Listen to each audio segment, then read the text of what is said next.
வகுப்பில் மிகவும் கூச்சலாகி இருந்தது. இதை பார்க்க வந்த பள்ளி முதல்வர் வகுப்பிற்குள் நுழைந்தார். என்ன ஒரே சத்தமா இருக்கு, அமைதியா இருங்க. இது என்ன வகுப்பு? இப்பொழுது எங்களுக்கு தமிழ் வகுப்பு. ஓஹோ, நான் சொல்ல மறந்து விட்டேன். உங்க தமிழ் ஆசிரியர் இந்தியாவிலிருந்து அமெரிக்கா வர வழியில் துபாயில மாட்டிக்கிட்டார். என்னது, துபாயா? ஆமாம், துபாய் தான். துபாயில எங்கே? துபாயில நமக்கு தெரிஞ்ச இடம்தான். புர்ஜ் கலீஃபாவா? நமக்கெல்லாம் தெரிஞ்ச இடம்தான். நம்பர் 6 விவேகானந்த தெரு, துபாய் குறுக்கு சந்து, துபாய் மெயின் ரோடு, துபாய். சரி பசங்களா, நேரம் ஆயிடுச்சு, நான் போயிட்டு வரேன். ஆஹா, தமிழ் ஆசிரியர் வரல இல்லையா? அதுக்கு பதில உங்க அறிவியல் ஆசிரியர் வருவாங்க. நமக்கு அறிவியல் சொல்லிக் கொடுக்க அறிவியல் ஆசிரியர் வராங்க. வாங்க பிள்ளைகளா, இன்னைக்கு நம்ம தமிழ்ல இருக்க அறிவியலை கத்துப்போம், அறிவியல்ல இருக்க தமிழும் கத்துப்போம்.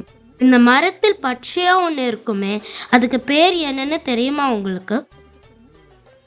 இந்த மரத்துல பச்சையா இருக்கிறதுக்கு பேர் இலை தானே? இங்கிலீஷ்ல இதுக்கு என்ன பேர் என்று தெரியுமா? லீஃப்.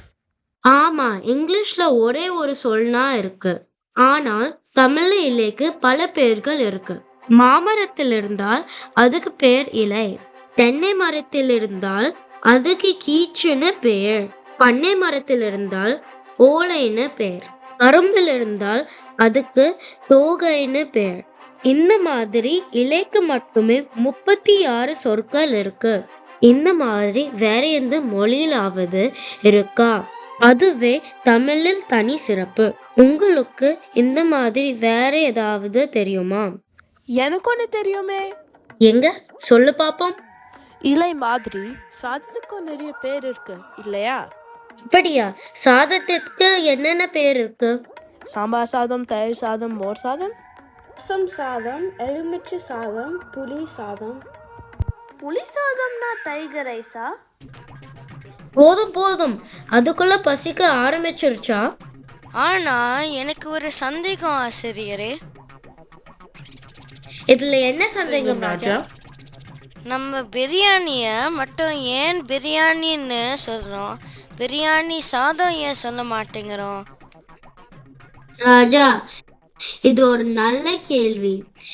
இது தஞ்சாவூர் கல்வெட்டுல எழுதி பக்கத்திலே உட்கார்ந்துக்கலாம். வர சந்ததிகள் இதை பார்த்து படிச்சு தெளிவா நடந்துப்பாங்க. அடுத்தது நமக்கு ஆங்கிலம் சொல்லிக் கொடுக்க ஆங்கிலம் ஆசிரியர் வராங்க. சரி, எல்லாவும் அப்போ அடுத்த தேர்வுக்கு படிச்சுட்டு வந்துடுங்க. எப்ப சார் அடுத்த தேர்வு? நாளைக்கு வைக்க வேண்டியது, ஆனா உங்களுக்காக அடுத்த வாரம் வச்சிருக்கோம். நல்லா படிச்சுட்டு வாங்க. தேர்வு பற்றி யாருக்காவது ஏதாவது சந்தேகம் இருக்கா? தமிழ் தேர்வுக்கு என்னென்ன கொஸ்டின்ஸ்லாம் வரும் சார்? என்னென்ன கொஸ்டின்ஸ் அதை சொல்லிட்டா எதுக்குடா தேர்வு வைக்குவோம் நாங்க? வேற ஏதாவது கேள்வி இருக்கா? அப்ப தேர்வுக்கு என்னென்ன கொஸ்டின்ஸ் எல்லாம் வராது சார்?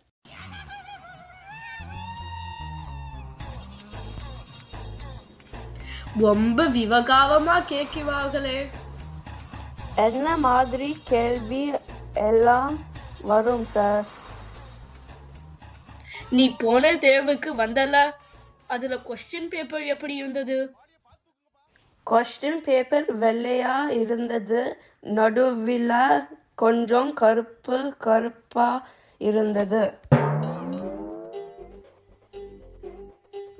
ஆஹா, இப்பவே கடை கட்டுதே. சரி, நீங்க பொதுவா தேர்வுக்கு எப்படி தயாராவீங்க? எப்படி படிப்பீங்க? இப்ப எல்லாம் நாங்க எங்களோட கணினியில் AI செயலிகள் உபயோகப்படுத்தி ஒரு மாதிரி வினாத்தாளை கொடுக்க சொல்லுவோம். ஓஹோ, ஏஐ ஏஐனா தமிழ்ல என்னன்னு தெரியுமா? தெரியுமே, ஏஐ என்றால் தமிழில் செயற்கை நுண்ணறிவு. இந்த செயற்கை நுண்ணறிவு செயல்பட முக்கியமா என்ன தேவை தெரியுமா உங்களுக்கு? கணினி மற்றும் மின்சாரம். அதைவிட முக்கியம், இதிலிருந்து வர சூட்டை தணிக்க தண்ணீர். இதுதான் ஒரு முக்கியமான பொருள். இப்போ இதுதான் வள்ளுவர் முன்னாடியே சொல்லி இருக்காரு, நீரின்றி அமையாது உலகு. நம்ம திருக்குறள் 2000 வருஷத்துக்கு முன்னாடி எழுதினதா இருந்தாலும் இன்னைக்கும் அது பொருத்தமா இருக்கு.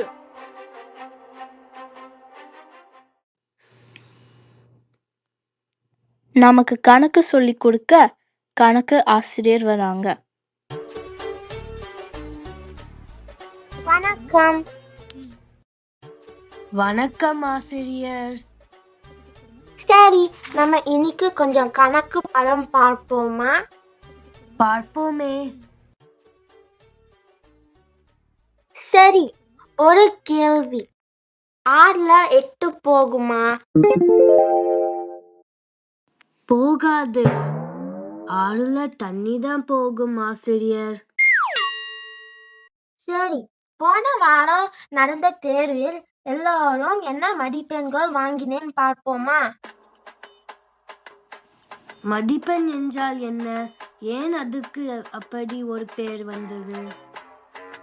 உங்களுக்கு தன் தமிழ் நல்லா தெரியுமே. எங்க மதிப்பெண்ணை பிரித்து அர்த்தம் சொல்லுங்க பார்ப்போம். மதிப்பெண். மதி என்றால் அழகு அல்லது அறிவு என்று சொல்லுவாங்க. அப்ப மதிப்பெண் என்றால் அழகும் அறிவும் உடைய பெண் என்று பொருள்தானே? இல்லை, மதிப்பெண் என்றால் மதி கூட்டல் பெண் கிடையாது. மதிப்பு கூட்டல் எண், அதுதான் மதிப்பெண். அடுத்த வகுப்புக்கு நேரமானதால் வரலாறு ஆசிரியர் அங்கு வந்தார். மற்றும் அவ்வழியே சென்ற மற்றொரு ஆசிரியரும் அங்கே வந்தார். என்னங்க, தமிழை பற்றி ஒரு பெரிய விவாதமே நடக்குது போல. இங்க நானும் கலந்துக்கலாமா? கண்டிப்பா. தமிழ் மொழியில் என்னென்ன சிறப்புகள் இருக்கு? தமிழ் மொழியில் கலை, அறிவியல், பண்பாடு, வரலாறு மட்டுமில்லை, சில மருத்துவமும் இருக்கு. நம் தமிழர்களுக்கு உணவே மருந்து. சித்த மருத்துவம் நம்ம தமிழில் தான் இருக்கு. நாம் தினமும் சாப்பிட்ற ரசம் கூட மருந்து தான். அதில் நம்ம போடுற இஞ்சி, மிளகு, சீரகம் இவை எல்லாம் மூலிகை கூறுகள் தான். அது மட்டும் இல்லை, நம்ம தமிழர்கள் 2000 வருஷத்துக்கு முன்னாடியே அறிவியல் கைத்தேர்ந்திருந்தாங்க. உலகத்திலேயே தமிழ் இனம் தனித்தன்மை வாய்ந்தது. வாழும் நிலத்தை குறிஞ்சி, முல்லை, நெய்தல், மருதம், பாலை என 5 வகையாக பிரித்தது நம் தமிழ் இனம் மட்டும்தான். ஒவ்வொரு திசையிலிருந்தும் வீசக்கூடிய காற்றுக்கு பெயர் வைத்து பார்த்தவன் தமிழன் ஒருவனாக மட்டும்தான் இருக்க முடியும். வடக்கிலிருந்து வந்தால் வாடை காற்று, தெற்கிலிருந்து தவழ்ந்து வந்தால் அது தென்றல், கிழக்கிலிருந்து வீசினால் அது கொண்டல், மேற்கிலிருந்து நடை பயின்றால் அது கோடை. பேசுகின்ற மொழியை இயல், இசை, நாடகம் என 3ஆக பிரித்தான். இந்த மண்ணில் வாழும் வாழ்வை அகம், புறம் என 2ஆக பிரித்தான். ஆனால் ஒழுக்கம் என்பதை மட்டும் என்றும் ஒன்றாக வைத்தவன் தமிழன் என்பதை மட்டும் மறந்துவிடாதீர்கள். தமிழ் ஒரு மொழி மட்டும் இல்லை, இதில் அறிவியலும் கணக்கும் வரலாறும் இருக்குன்னு எனக்கு புரிஞ்சுக்கிட்டேன். ஆம், அமெரிக்காவின் மிகப்பெரிய எம்பயர் ஸ்டேட் கட்டிடம் போல 30 மடங்கு பெரிதான பிரமிடுகளை கட்டிய எகிப்தியர்கள் பேசிய எகிப்திய மொழி என்று இல்லை. ஆசைகளை துறக்கச் சொன்ன புத்தர் பேசிய பாலி மொழி என்று அறவே இல்லை. ஆனால் இத்தனை மொழிகளுக்கு முன்பே பிறந்து வளர்ந்து தன்னுடைய தோழமை மொழிகளெல்லாம் சிதைந்த போதிலும் இன்றைக்கும் வாழ்ந்து வளர்ந்து நிற்கின்ற ஒரு ஒற்றை மொழி, வாழ்கின்ற செம்மொழி நம்முடைய தமிழ் மொழிதான். அறிவின் ஆழமும் ஆன்மாவின் ஒளியும் வாழ்க்கையின் உண்மையும் ஒன்றாய் கலந்த இம்மகிழ்த்தான தமிழ் மொழியின் அழகை நாம் எங்கே எவ்வாறு உணர்ந்து கற்றுக்கொள்ள முடியும்? நம் தமிழ் மொழிக்கான வரலாறு, பெருமை மற்றும் பாரம்பரியத்தை நாம் நம் தமிழ் பள்ளியின் மூலமாகத்தான் கற்றுக்கொள்ள முடியும்.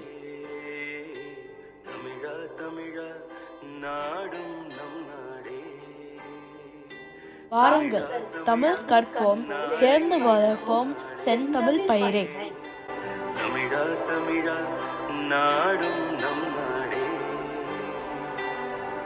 என் வீடு தாய் தமிழ்நாடு என்றே சொல்லடா, என் நாமம் இந்தியன் என்றே என்றும் நில்லடா. தமிழா தமிழா நாளை நம் நாடே,